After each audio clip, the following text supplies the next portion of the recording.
Deputy President Rigathi Gachagua has been summoned to the DCI headquarters after claiming, that they wanted to poison him. And I'm just like, oh my God, when you are a politician, you don't just need to keep on learning your mouth right, left, and center.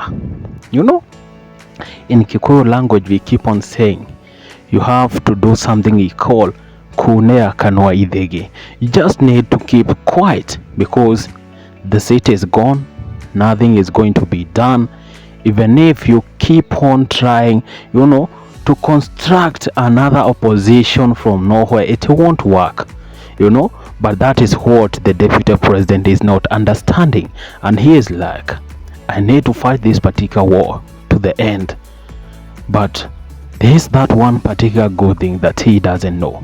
It is so hard to keep on fighting with the same government. Remember this. This is the same government that put him in power, but he doesn't want to obey those particular court orders. So, if the government wakes up today and says, Gachagua, you need to just go home, he doesn't have anything. He cannot say anything. Because let me tell you, Gachagua, if I was wise, if I was in your most particular position, I could not have just done what you did. I could have just resigned and go home. I could not have even called the press, including the Citizen, NTV and such and such. I could not have done that.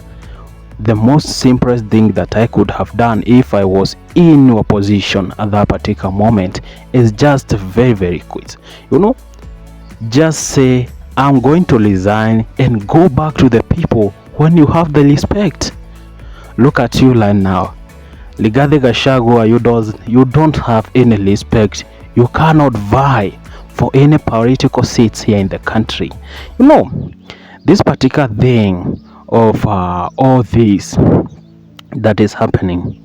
I was talking to my friend from Georgia, and he was telling me, do you know when Gachagua messed up? Is when he started, insulting any other particular leader, calling Raila Amolo Odinga this and this and this, which totally not a lot of people agreed with him. They didn't. In fact, they were like, look at this particular fool. He doesn't know where he is going. He doesn't know the direction which he is taking, because they observed it at a long time ago, and they were like, you will be replaced soon. And hata haikukaa sana. Look at him right now. Who is talking? Who is the boss in the city? Look at it. This kind of a thing that we call politics. Politics is always like a game. No matter how you view it, politics is just like a game, a normal game. No one gives any care about it. But there's one particular thing that people don't understand about politics. And this is it. When you enter politics, my guy, be wise. Use your common sense, because these particular guys are going to use you and dump you. And now I'm looking at people like MP Dedi Nyoro. Dedi Nyoro was used, he used to enter a helicopter to be flown all over the country. Everyone was overjoyed with him, and they were like, he is doing magic and this and this. But 3 months later, no one hears about Dedi Nyoro. He is not popular anymore. I keep on saying that William Ruto is a student of Daniel Toroitich arap Moi. I don't know much about Moi because I was not born in that era. I am from Kibaki's era. I'm a Gen Z. Whatever I understand is from Uhuru's government. Even for Kibaki's, I don't understand, because I remember when there was the 2007 war.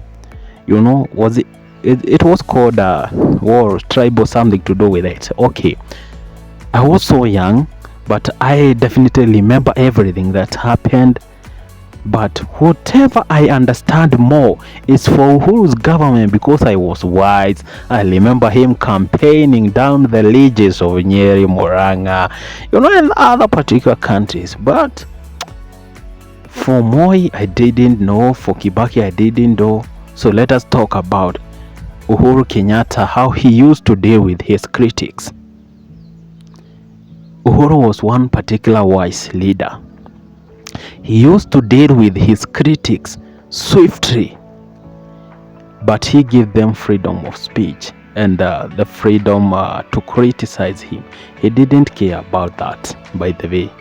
If you listen to him at that particular days, he didn't, But Ruto is another particular different version. Okay, sorry I left you hanging because I'm learning other particular business where I'm just sitting. So let us continue with our small conversation. So for Gachagua to come out in public and say that people wanted to poison him, was it really a nice decision? Was it really a wise decision? To me, I view it as one of the most stupid decisions ever made by a leader.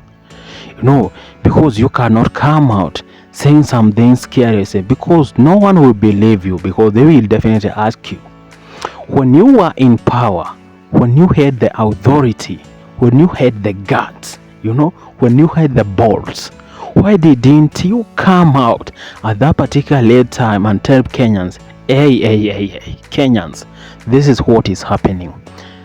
They are going, or they are ganging against me, In that particular moment, we could have understand you, we could have sympathized with you, and we could have walked in this particular journey with you. But you definitely coming out at that particular moment saying, nah, it is not giving that. Even I cannot believe you when you just come out and say this and this and this. I don't care, my guys, I don't care. Imagine, let us make it simple. If someone goes against you and wants to poison you, that is something that the public needs to know. You should not use that particular card to play with people when you are directly impeached, because I don't see how the court is going to overturn the judgment of the 67 senators and 297 members of parliament. It is not possible, because even the members of parliament right now, they are trying to build in another particular motion. I'm going to talk about it in the next video. Keep it low. My name is Anthony Jenga, and this is Eve Media Kenya. The podcast continues.